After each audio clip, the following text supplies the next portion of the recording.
Everyone, welcome back to next year. আজকে review করব Suzuki Gixxer SF 2019 এডিশনটি। প্রথমেই কথা বলবো বাইকটির হার্ড অথবা ইঞ্জিন নিয়ে। 155cc 4 stroke single cylinder air cooled engine, যেটি ফুয়েল ইঞ্জেকশন দ্বারা চলবে, যার maximum power 13.6 PS and maximum torque 13.8 newton metre. বাইকটির ওয়েট 148 কেজি। আগের তুলনায় পাওয়ার কমানো হয়েছে এবং বাইকের ওজনও কিছুটা বৃদ্ধি পেয়েছে, বডিও বেশ বড় করা হয়েছে। বাইকটির fuel tank capacity 12 litre. Braking এ বিগ আপডেট করা হয়েছে, double disc with single channel ABS। Front সাসপেনশনটি টেলিস্কোপিক অ্যান্ড রেয়ার সাসপেনশনটি mono suspension. Suzuki did not compromise on tyre sizes. Front tyre use করা হয়েছে 100/80 17 inch and rear tyre use করা হয়েছে 140/60 17 inch. Seat হিসাবে এবার জিক্সার ইউজ করা হয়েছে সম্পূর্ণ স্প্লিট সিট। এই ছিল সংক্ষিপ্তভাবে স্পেক। এখন বিস্তারিতভাবে একটি টেস্ট রাইড দিব। একদম ফার্স্ট টাইম এটার উপরে উঠবো এখন। ওকে, বিসমিল্লাহির রহমানির রহিম।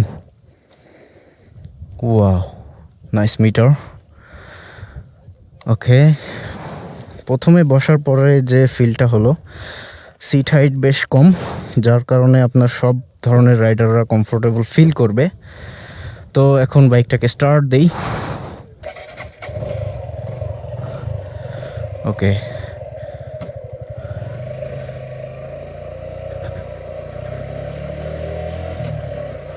ওয়াও, ইঞ্জিনটা খুবই স্মুথ।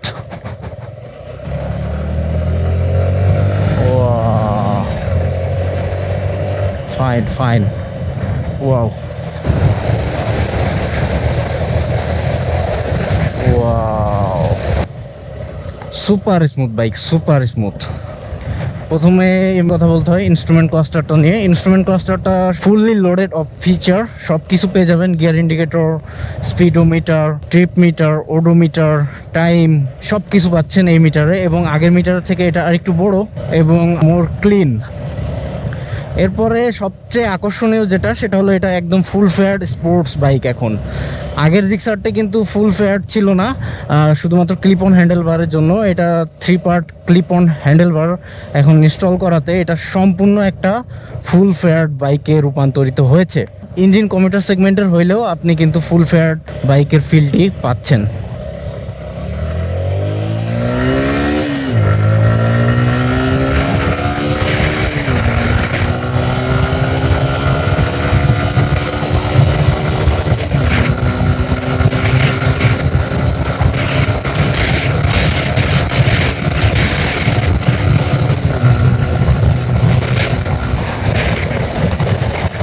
ওকে, সামান্য একটু স্পিডিং করলাম ব্যাপারটা বোঝার জন্য। বেশ ভালোভাবে 100 পর্যন্ত আপ করেছে, আমি ফিলই করতে পারিনি যে পাওয়ার কমে গিয়েছে।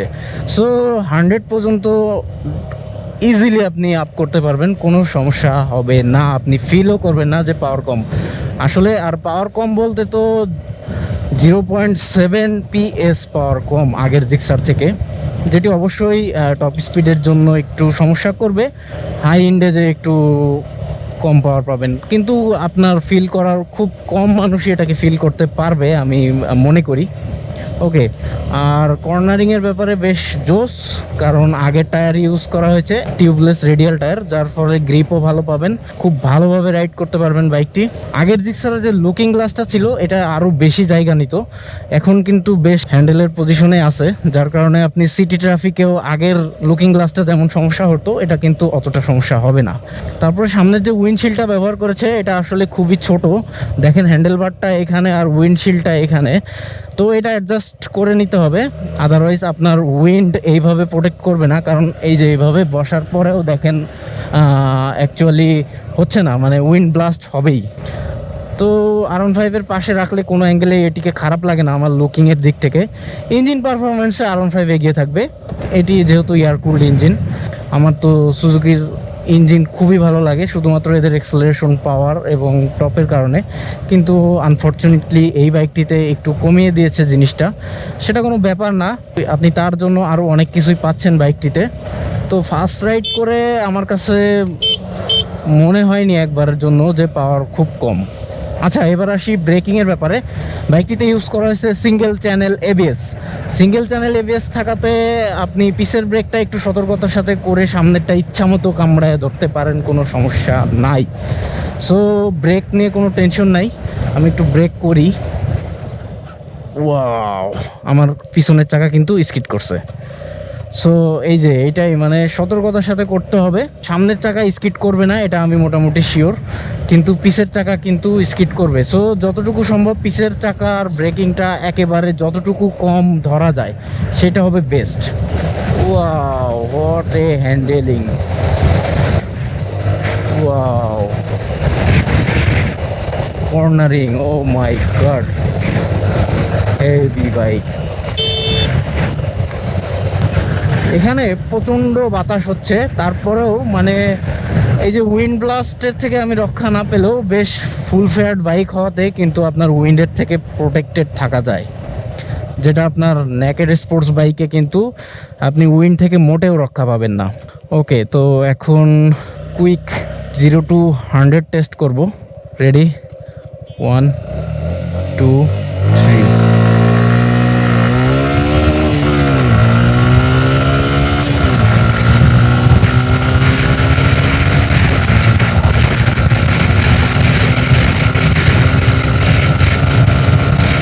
ওকে,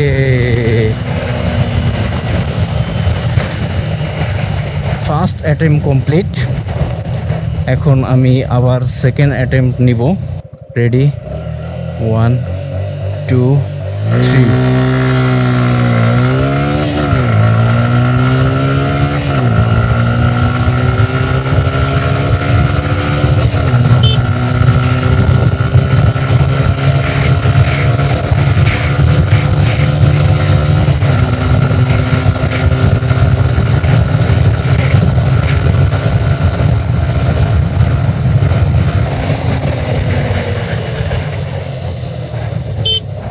ওকে,